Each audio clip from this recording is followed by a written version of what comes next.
Hai Koknizer, pengen vaksin COVID tapi lagi hamil. Sebenarnya boleh nggak sih?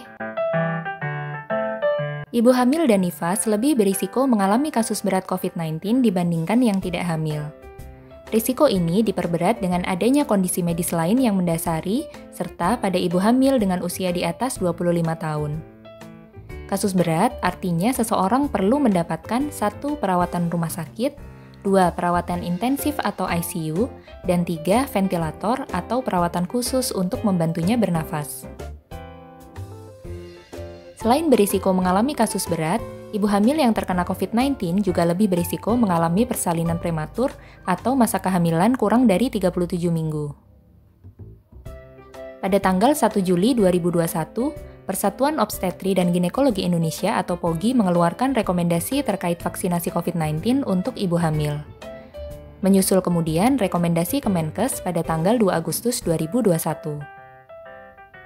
Bolehkah ibu hamil divaksinasi COVID-19? Ibu hamil boleh divaksinasi COVID-19. Prioritas pada ibu hamil risiko tinggi, yaitu usia lebih dari 35 tahun, indeks massa tubuh lebih dari 40, dan memiliki komorbid berupa diabetes dan hipertensi. Serta ibu hamil dengan risiko tinggi terpapar, terutama tenaga kesehatan. Vaksin apa yang dapat digunakan? Ibu hamil dapat menggunakan vaksin berbasis mRNA yaitu Pfizer dan Moderna, serta inactivated yaitu Sinovac.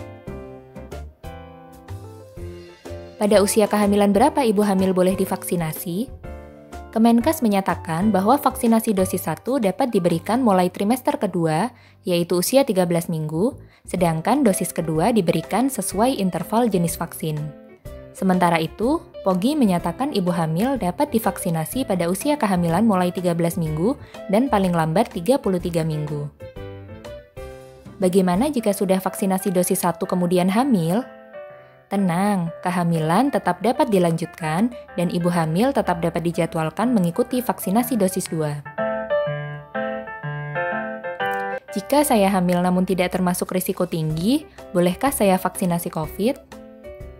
Ibu hamil tanpa risiko tinggi dapat tetap diberikan vaksinasi sesuai aturan dan atas kemauannya sendiri setelah diberi penjelasan oleh petugas vaksinasi atau dokter penanggung jawab.